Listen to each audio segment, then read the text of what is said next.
G'day guys, Jeff here, and this is the end of the match that I put on Huppet, and now we're moving into attack. Hello to all new subscribers, please leave a comment, don't make it spastic, and I'll put you in the chance to win Medal of Honor Limited Edition for Xbox, and I also have a copy for PlayStation. So getting into this map, I wanted to talk about the veteran versions of the guns. I've read on some forums people think they do better damage and whatnot.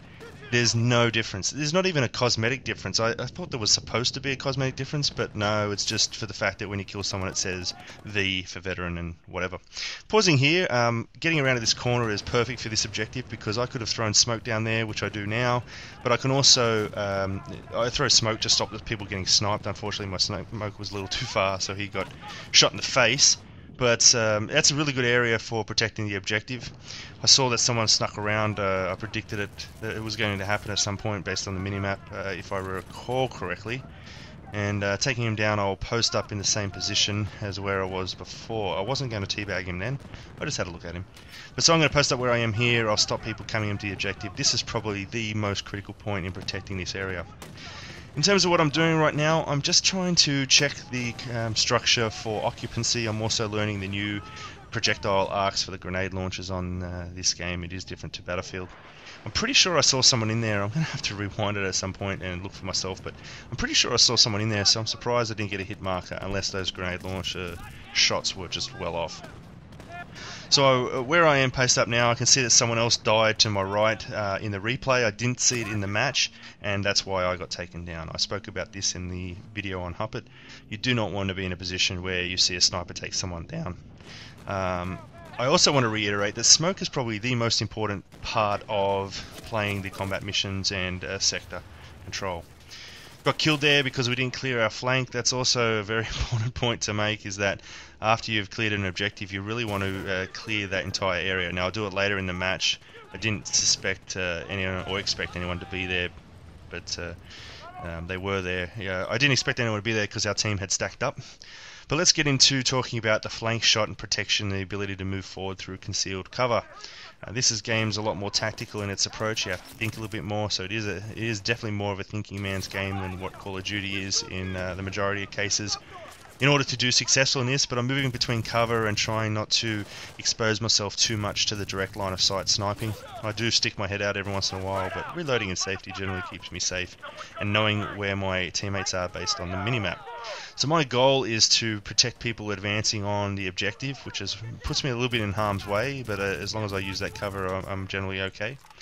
And ideally, actually I'm going to pause it for you guys, where my teammates are there on the left, they are hopefully protecting the flank of people going for the objective, whereas I'm protecting them where that red line was. So I want to protect them so they can protect people ahead of me. It's almost like doing Frogger. I protect my 45-degree left and right. Someone ahead of me protects their 45-degree left and right, and then on opposite sides of the map you can kind of Frogger your way down to the objective and push them back into their spawn so that you can cap the objective or arm the bomb or whatever you need to do. Now that we're past that, I'm going to grab into the tank. I spoke about clearing out the previous area where the objective was, and that's exactly what we're doing now. So make sure you clean up the remaining threats and look around. On a video that I'm going to post on Machinima, you'll actually see how the snipers have pissed me off, so using a suppressed weapon I stay in their spawn and get 6 or 8 kills on them before I'm found out, and I'll give you some tips on how to maintain the sniper flank without getting found so much. And it's actually really nice as well, because the snipers generally don't know where they're getting shot from unless they get a lot of hit markers. So the tanks in Medal of Honor are completely different to the ones in Battlefield. You need sustained shooting with both weapons. That's the mounted gun and the main weapon, because you won't get kills that way. So you generally have to line up your target and do sustained shooting for quite a lot. You know, generally a third to a half of the amount of rounds in the cannon here before you overheat. So this tank driver is doing a fairly good job. My job is to try to keep the rocket launcher guys off him. Now I shot this guy here and then hop out of the tank because I kind of count, after we get hit with the first rocket, I count down how long we have before we get hit with the second rocket. So I got out of there. Left him in the lurch a little bit, but we can also grab some points. We, as in me, can also grab some points by loading up on the sector. I'm not so close to it now, but I will move in. I probably should have moved in sooner. I could use the plane for cover. But right now I'm just trying to protect the tank with anyone approaching out, and I'm also looking at the spawn point of that little sewerage alleyway there, whatever you want to call it. So full metal jacket was handed out just then, you can see on the right. Now if I built up a full metal jacket defensive chain as well and handed it out, the two don't add together. Some people have said that match ammo hands out ammunition to your teammates. That's not true. It improves the accuracy and actually increases the damage. It appears to increase the damage a little bit, but definitely accuracy at a longer range is a bit better. It's better recoil management by the scheme of things. I think the bullet spread isn't as much. Now the reason I knife here is because I really wanted to use my weapon here, but I wanted to use the advanced score chain, but I'm kind of out of ammunition, so I'm going to go search for that. And you can also see that all the defensive chains are out, so if I bring out full metal jacket now, our team's not going to benefit from it at all. But I will get the points, I will still get the same points. The other thing I wanted to point out is that there is an area of influence of when you hand out the defensive chains. When you do it on your mini-map, you'll notice that people go blue, and they pulse blue. But what I have been led to believe, I couldn't find the ammo crate here even though I just walked past it twice. What I was led to believe is that there is an area of influence in using it, so that if you do use it, the people outside of the minimap range won't get it. That's what it appears to be, because I remember in a one-on-one situation, I think I was playing with a subscriber and another commentator, Big Mooney. I was playing with him and he handed out a defensive chain flak jacket, and then I got shot with one or two bullets from someone running the assault kit up close. So it's almost like his defensive chain didn't help me at all. But yeah, I think there is an area of influence. Leave a comment in the description, or leave a comment on the video if you have found otherwise, and whatnot. Still having problems keeping the teams together. I'll create a play group of 4, join a match, and it splits us up. And being split up lasts for many matches, not just one. Sometimes you would expect it just to hold one before it could put you together, but for whatever reason it splits you up. The only way to resolve it is just to keep trying joining matches where you're all on the same team.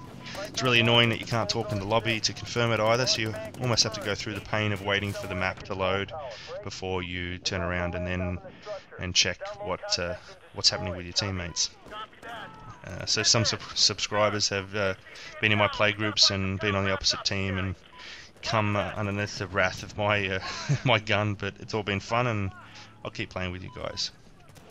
So PlayStation 3, people have been asking if I'm getting Black Ops on it. No, I'm going to get it on the Xbox, and that will be all. Medal of Honor, I've got a few tips still left to give you guys. I'll run through it. They'll mostly be on the Machinima video. I'm going to get a few games in with Hypermole, because we haven't had the luxury of doing so yet, so I will play with a few more of you on PlayStation, and we'll see what happens to that. Moving up here is actually great if you could push people on the objective on the right hand side and really get in there. I think this is actually a flawed area of the game, because this tower or getting the laptop data is very, very easy. It's also very easy to trap them, so you can start getting your cruise missiles and other big score chain build-ups. So with the spawn area, I'll scroll down and show you a little bit of it. It's a shame that I'm running out of ammunition slowly, and for whatever reason I couldn't get the A10 to lock on there like I usually do. So I'll just bring in the jammer, and we'll see what we get. So moving down here, the two big spawn areas. One is you can shoot down an area where it's out of the battlefield for you and it tells you to turn back, and the other's to the right where the double containers are.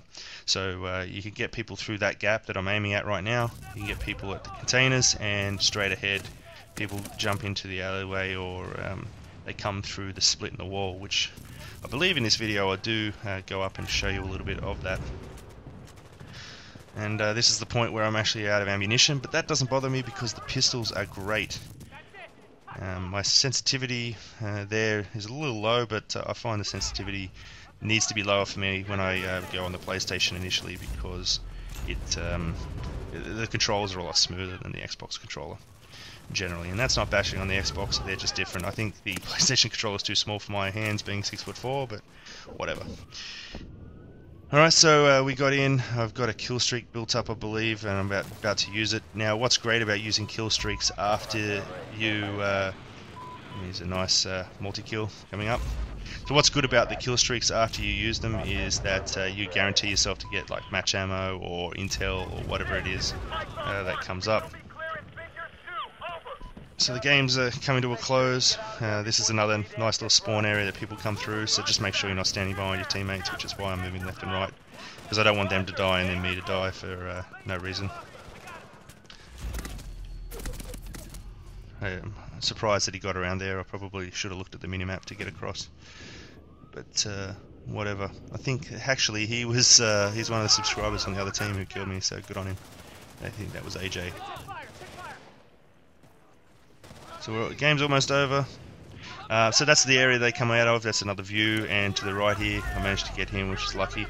But by the time I recoup, I had someone breathing down my neck, shooting at me and trying to teabag me or something. I don't know. But if you rewind it, have a look how my guy died. I thought it was hilarious at the time. He's like got both hands in the air like a dog that's sleeping or something like that.